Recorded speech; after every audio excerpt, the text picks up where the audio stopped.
So, to all the Trump voters out there, especially the ones that were arguing with me about him being so anti-war, um, anti-war? Are you sure about that? Are you sure? Calling me all these awful names because I said he's the most pro-war person we could have right now? And not to mention his team of super pro-war idiots? And now are you still feeling the same? You're calling me all these awful names? Saying I'm the stupid one? Why is it so impossible that he'd be lying to you guys? Do you believe everything? I mean, he was saying, "Yeah, I'm gonna end the war." That what? How do you believe that? So if I said I was, let's say if I told you I was a gold medal Olympic uh champion, would you believe me? If I said I was an old black lady who races, race car champion, I'm the most famous person in the world, would you believe me? If I said that, I was a chess champion of the United States and like all these things, would you believe me? Do you believe me? I'm the most famous person in the world. Do you believe me? No. So what the heck? Why in the heck would you believe somebody else who's lying? Why? I told you. Now look, we're starting wars with fucking Canada right now and Mexico and all this shit. Are you stupid? Not to mention his fucking team of idiots. Pete Hegseth, who he doesn't believe in germs. He because he can't see them, he thinks they don't exist. I don't wash my hands because I don't see my hands being covered in germs. Literally. And he's not an idiot. Oh, he should be in charge of like I'm just thinking of all the awful names that I was called for calling this out. Because and it's not like I'm no psychic. I'm not like a genius, like a medical or scientific genius. I'm just I was alive in the 90s, late 80s, 90s, and I know Trump. He's never changed his tune, and he's been a piece of shit since day one, and he's never changed anything about him. He just says things so you can believe him. He's a liar. He's a criminal. Criminals will do whatever they can to get whatever they can out of anything. I cannot believe you did this to us. All you Trump voters, I can't believe you did this to us. And it's only week one. It's been 1 week. You think this is bad? Just wait. 60 people. Here's another thing. I said if that fuckface becomes president again, expect a lot of lives to be lost from personal experience. And what happened? Week one. How many lives? How many lives? 60? Week one. Week one. This is nothing. This is nothing. I hope you guys are ready. I mean, just expect to die. I don't mean to be harsh. I'm trying to stay positive, but Trump's president, expect to die because there's such a huge chance that you will, or somebody close to you. There's a huge chance that they will lose their lives within the next, well, within the next month probably, but in a more realistic estimate, within the next year or 4 years. And I'm trying to bring positivity. I'm not even trying to scare people, but it's almost impossible. And if you can see why, then that means you have some intelligence. But I also wanted to talk about, um, well, his whole. What's the point of these confirmation hearings? I mean, they're doing terrible. Pete Hegseth, oh my God, I was like embarrassed for him. He didn't know anything. He didn't even know the basics. He didn't even the thing you learn in lesson one. He did not know. He was just like, well, God will bless us all. Are you joking, man? I mean, they were grilling him pretty good too. They were asking him pretty good things, and they were saying, "Well, if you haven't even kept the promise of you being faithful to any of your wives, what makes us think you're going to keep the promise of being faithful to the Constitution?" And he's like, "Well, God has blessed me with my children," or whatever the crazy. And then RFK's was kind of funny. I mean, his they were asking him like, "Okay, if a woman in a state where abortion is banned has a miscarriage and she needs an emergency abortion and she goes to a state where they have abortions, is she allowed to do it legally?" And I mean, halfway through the question, he was like, what?" She's like, "Let me repeat it." She repeats it, and he's like, "I don't know. I I don't know. I don't know." It was kind of funny because I mean, at least he was honest. I mean, his was pretty. It wasn't as bad. I mean, they're all really bad, but wasn't as bad as the other ones because he was straight up like, "Fuck, I have no fucking clue."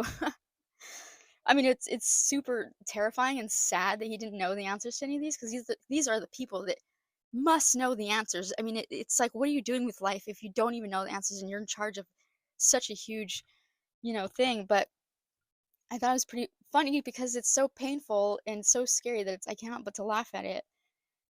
And Trump fired like everybody. Everybody. That I mean, that's another reason why people are going to die because he fired everybody. There's no safety regulation people around. We're all going to die. So, well, one of the people that just one of my favorite people, Pete Buttigieg. He's one of my favorite people. He's so funny. He's so smart. He's so clever. Pretty amazing man. And Trump tried to blame my man Pete Buttigieg for what? You fired him. What the fuck are you even picking on him for? If he was around, I guarantee he would never have let this happen. He truly cares about people. He would have never let this happen. And then Vivek, it's funny, Vivek Ramaswamy, all these Trumpers, all these MAGA people, they have no problem saying his name. Oh, but they have a hard time saying Kamala. That's kind of funny. Anyways, Vivek was saying, oh, he's telling all the Department of Education to give the money back, and let the states worry about their own education. And it's like, well, you're telling the red states to give the blue states their money back? The blue states give red states all their money, especially for like, education things. So that was just a very weird thing of him to say, because I'm like, that was very confusing. In reference to this war in Canada, I wanted to read something that somebody tweeted out. Okay, somebody in Canada. And it says, I have never seen Canadians across the political spectrum so aligned as we are right now. America has become an enemy in our eyes. This is a Canadian. Trump seeks to destroy our lives. We stood firm alongside America when they were attacked and invoked Article 5. Canadians died for America.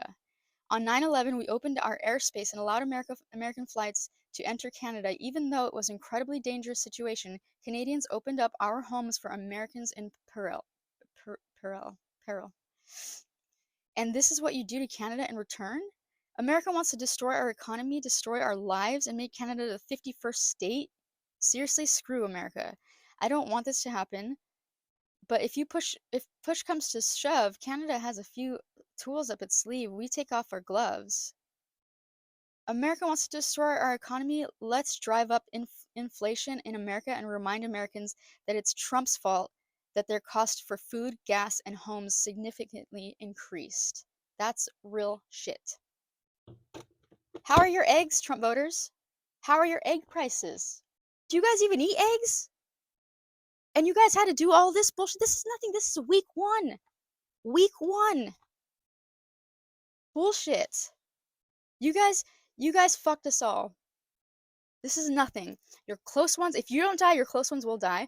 Unfortunately, I had to learn that the hard way. I've never been a Trump voter ever in my life. I've never, even in the early 90s, never would I ever choose him for anything. He's so disgusting. But what will it take? What will it take? If Trump were to come murder your family with his own hands, you would still say, well, they deserved it. Well, you would I mean, do you guys not see that that's brainwashing? Do you guys not see that? What's wrong with you guys? I want to know. I'm deeply intrigued by the psychology behind you guys. The fact that he does no wrong in your eyes. He does no wrong. I want to know what's going on up here, because I've never seen anything like it.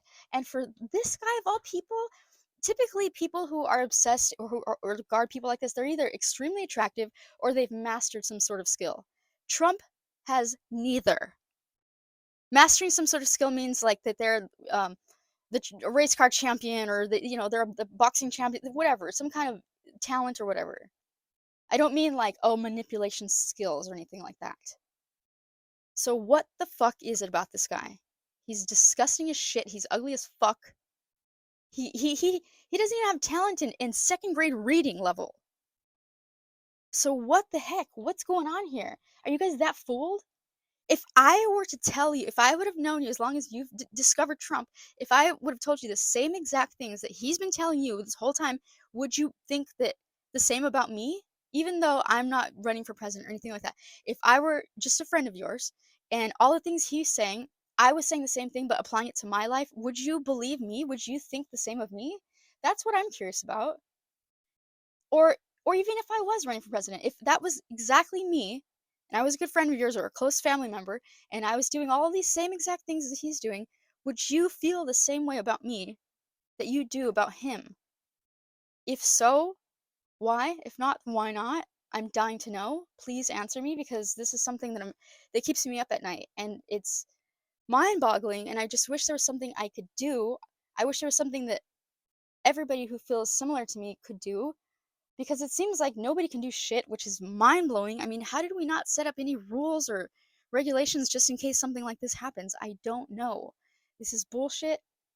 I'm sorry to the people that lost their lives in the crashes. I mean, more to come.